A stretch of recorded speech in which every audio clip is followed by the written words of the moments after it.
Hello viewers, education বিষয়ক আরও একটি নতুন গুরুত্বপূর্ণ ভিডিওতে আপনাদের সকলকে জানাই স্বাগতম। তো ভিউয়ার্স, আপনারা ইতিমধ্যেই যারা সরকারি ও বেসরকারি যেই শিক্ষা প্রতিষ্ঠানে ভর্তির আবেদন করেছিলেন, তা আপনাদের ভর্তির যেই ফলাফল সেইটা 12ই ডিসেম্বর প্রকাশের কথা ছিল, কিন্তু বিভিন্ন কারণবশত তা প্রকাশিত হয়নি কো। আমরা আপনাদেরকে প্রথম আলো নিউজ অনলাইন পত্রিকা থেকে দেখাচ্ছি যে এটা কবে প্রকাশিত হবে। হয়তো ইতিমধ্যে অনেকেই জেনে গেছেন, তারপরেও জানাচ্ছি আপনাদেরকে যে এখানে বলেছে প্রথম থেকে নবম শ্রেণী পর্যন্ত ভর্তির যে লটারি 17 ডিসেম্বর অনুষ্ঠিত হবে। রাজধানীর আন্তর্জাতিক মাতৃভাষা ইনস্টিটিউটে সকাল 10টায় ডিজিটাল লটারি অনুষ্ঠিত হবে। এটা আপনাদেরকে বলে থাকি যে সকাল 10টায় কিন্তু লটারি অনুষ্ঠিত হবে। আর লটারি সম্পূর্ণ হওয়ার পরে আপনারা আপনাদের বাচ্চাদের বা আপনাদের শিক্ষার্থীদের যে ভর্তির ফলাফল সেটা দেখতে পারবেন। তো এই ফলাফল আপনারা দুই পদ্ধতিতে দেখতে পারবেন। একটি হচ্ছে অনলাইনের মাধ্যমে, আরেকটি হচ্ছে এসএমএস এর মাধ্যমে। দুইটাই আপনারা মোবাইল বা কম্পিউটারের মাধ্যমে দেখে নিতে পারবেন। বিশেষ করে এসএমএসটি মোবাইলের মাধ্যমে দেখতে পারবেন। তো এবার কথা হচ্ছে, আপনারা যারা অনলাইনের মাধ্যমে রেজাল্ট দেখতে ইচ্ছুক তারা কি করবেন? তারা আপনাদের মোবাইল বা কম্পিউটারে গিয়ে গুগল বা ক্রোম ব্রাউজারে গিয়ে সার্চ অপশনে লিখবেন জিএসএ স্পেস রেজাল্ট স্পেস 2025, অর্থাৎ জিএসএ রেজাল্ট 2025। এইটা লিখে আপনারা সার্চ করলে আপনারা সর্বপ্রথম এই ওয়েবসাইটটি দেখতে পারবেন। এখানে বেশ কয়েকটি ওয়েবসাইট রয়েছে। প্রথমে দেখতে পাচ্ছেন যে ছোট করে লেখা আছে সরকারি ও বেসরকারি বিশ্ববিদ্যালয় সমূহে ভর্তি, আর বড় করে লেখা আছে জিএসএ টেলিটক কম বিডি, এটি দেখতে পাচ্ছেন। তো এটাতে আপনারা ক্লিক করবেন, আর এটাতে ক্লিক করার সাথে সাথে পরবর্তীতে আপনাদেরকে এমন পেজে নিয়ে আসা হবে। তো যেহেতু এখনো রেজাল্ট প্রকাশিত হয়নি, অর্থাৎ 17 তারিখ তো নয়, তো রেজাল্ট যখন প্রকাশিত হবে এখানে কিন্তু আপনারা আরও একটি বাটন পাবেন। এখানে দেখতে পাচ্ছেন যে 3টি ঘর রয়েছে।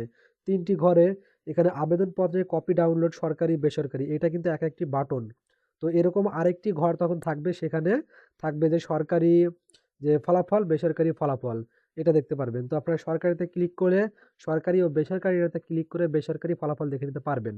তো সরকারি হোক বা বেসরকারি হোক, যেটাতে আপনারা ক্লিক করবেন, ক্লিক করার সাথে সাথে পরবর্তীতে আপনাদেরকে আপনাদের ইউজার আইডি চাইবে।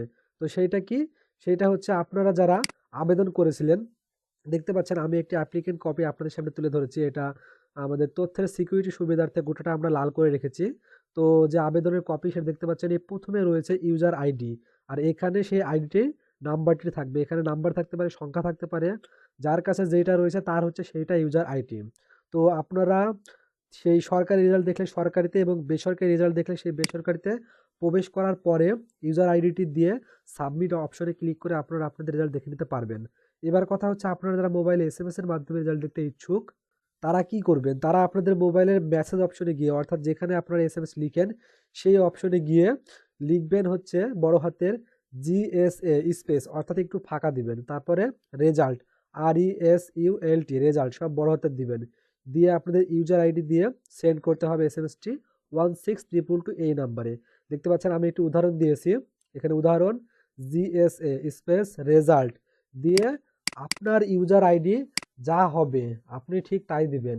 আপনার ইউজার আইডি যা থাকবে আপনি তাই দিবেন। দেওয়ার পরে এসএমএসটি সেন্ড করবেন 16222 এই নাম্বারে।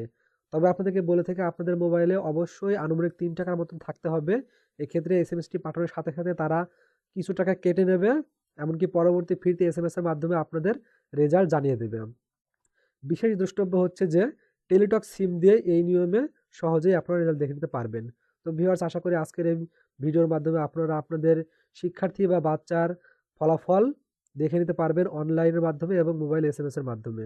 এছাড়াও ভর্তি বিষয়ক আরও গুরুত্বপূর্ণ তথ্য পেতে চাইলে আমাদের চ্যানেলটি সাবস্ক্রাইব করে পাশে থাকা বেল বাটনটি প্রেস করে দিবেন। ধন্যবাদ।